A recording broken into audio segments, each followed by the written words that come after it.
dodamies tālāk kaitvietu meklējumos. Pa ceļam ieskrienam kaitšapā, kur mums parāda labākās kaitvietas, bet reizē arī apbēdina, jo tuvākajā laikā vēja nebūs. Tāpēc izlēmjam izlaist pludmales pa ceļam un doties tālāk līdz Vakanau Ocean. Navigācija izveido ceļu, kas ved pāri ūdenim. Skaidrs, ka tilts tas nevarētu būt, vienīgi prāmis. Pa 28 eiro tas mūs pārved pāri plašajam kanālam, kas ieplūst Francijā. Mākoņi sāk izzust un parādās vienīgi cepinoša saule. Tāda sajūta, ka esam iebraukuši Dienvidu Francijā.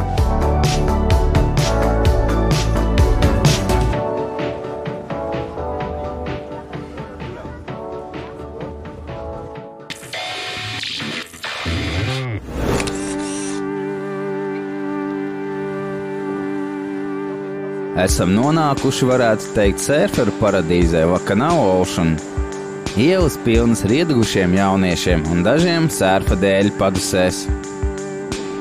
Piestājam pie Banana Surf Shop un uzjautājam pa kempingu. Taču izrādās, ka šajā laikā visi kempingi ir pilni. Turpat pie Surf Shopa arī noparkojamies, neejam baudīt piekrasti.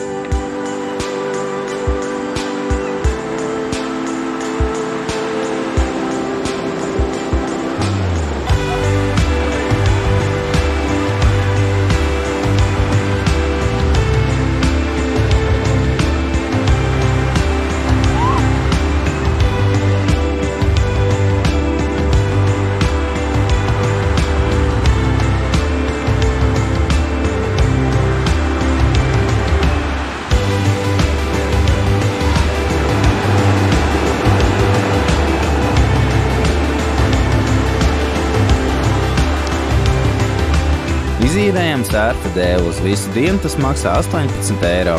Un beidzot arī es eju baudīt savus pirmos sērfa soļus. Saprotu, ka sērfot ir daudz grūtāk, kā izskatās. Tūdaļ pat jau pilna mute ar salsūdeni. Brīžiem šķiet, ka jāņem bodyboards, jo tiem arī ir pleznas un ir vieglāk izkļūt krastā, nekā ar sērfa dēli. Okeāna spēks ir ļoti iespaidīgs. Viļņi vienkārši tevi gāž no kājām.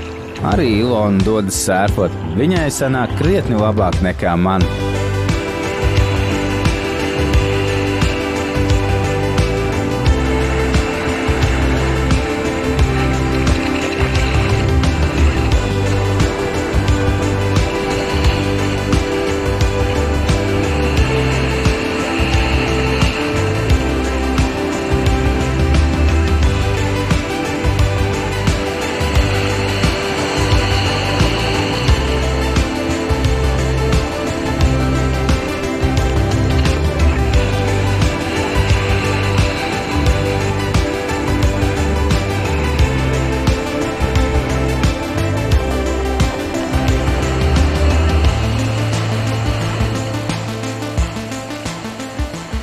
Pēc sērfa sesijas abi esam kārtīgi iedeguši un ar ziliem ceļiem.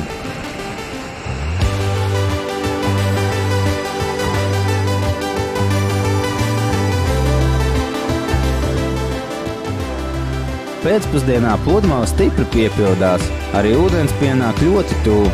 Tepat pie krasta viļņi ir gigantiski un tā velk iekšā, ka neumulīgi jau ūdenī līdz potītēm stāvēt. Glābējiem arī darba pilnas rokas. No pludmales jau aizved otro cilvēku ietīt folijā.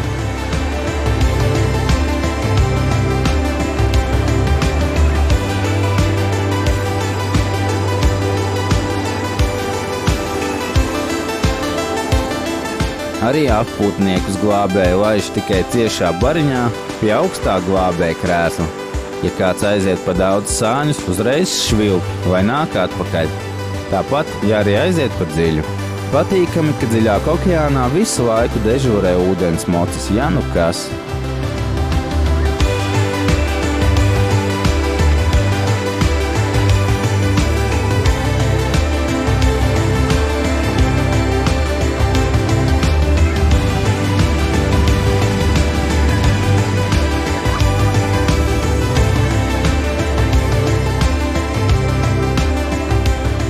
Pirms 8 atgriežamies Banana Surf Shopā, lai atdotu sērfa dēli.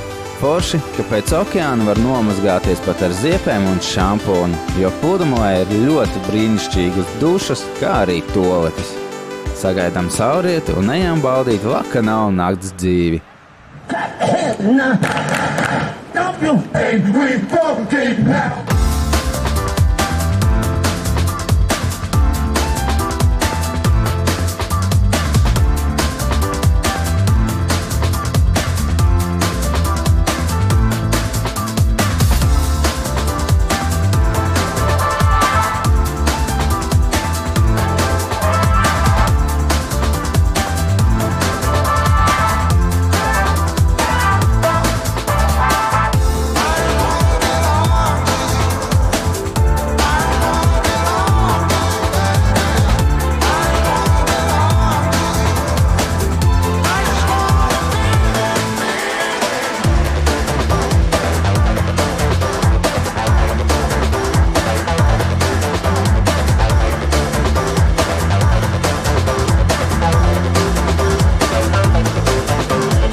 Pamostamies ap 6 no rīta.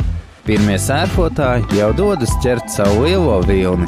Tomēr mūs sagaida nepatīkams pārsteigums. Kāds pa nakti paņēmis Ilonas veco caurmaino hidru, ko bijām atstājuši žūt uz mašīnas jumta. Tas nav diezko jauki, jo bijām abi tādā eiforijā, ka visapkārt visi ir draudzīgi un miermīlīgi. Bet tomēr pašam jābūt uzmanīgam. Atkal izīrējam sērfadēli un arī Ilonai īso hidru. Pludmalē viļņi šodien ir mierīgāki, taču pilns krasts ar sērfa skolām un bērniem, kas pagadās vienmēr kaut kur pa ceļam. Arī jokains straums ūdenī. Vispirms nāk lielais vilnis, tad tevi nes perpendikulāri tam, un tad jau cita plūsma. Grūti nostāvēt tādā ūdenī. Tāpēc Ilona izvēlas labāk sauļoties.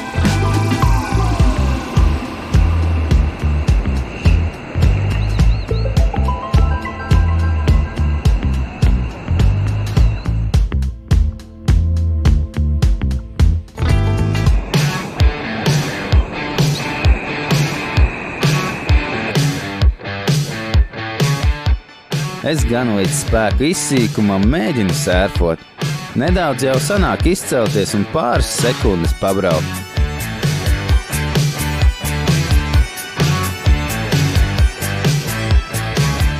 Pēkšņi sākas paisums un dažu mirkļi, un es jau esmu attālinājies no krasta. It kā dziļums nav liels, var atsniegt mierīgi zemi, bet krastā tikt vairs neizdodās. Airējos tik spēku un mēģinu uztvert vilni, bet nekas nesanāk. Sajūta, kā katru mirkli attālinos tālāk un tālāk no krasta. Par laimi parādās arī glābējs uz ūdens moča, kas dzen visus krastā. Viņam arī palūdzu, lai palīdz man tikt ārā.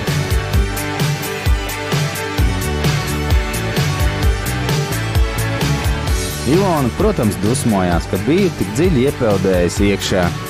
Es attaisnojos, ka vienkārši gribēju pavizināties ar ūdens moci. Tālāko laiku Ilona visu laiku mani pieskata.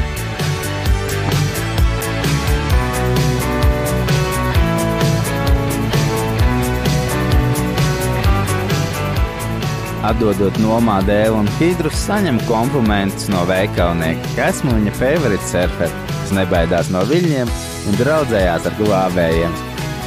Izmetam vēl pēdējo loku pa Lakanau un atvadāmies no okeāna.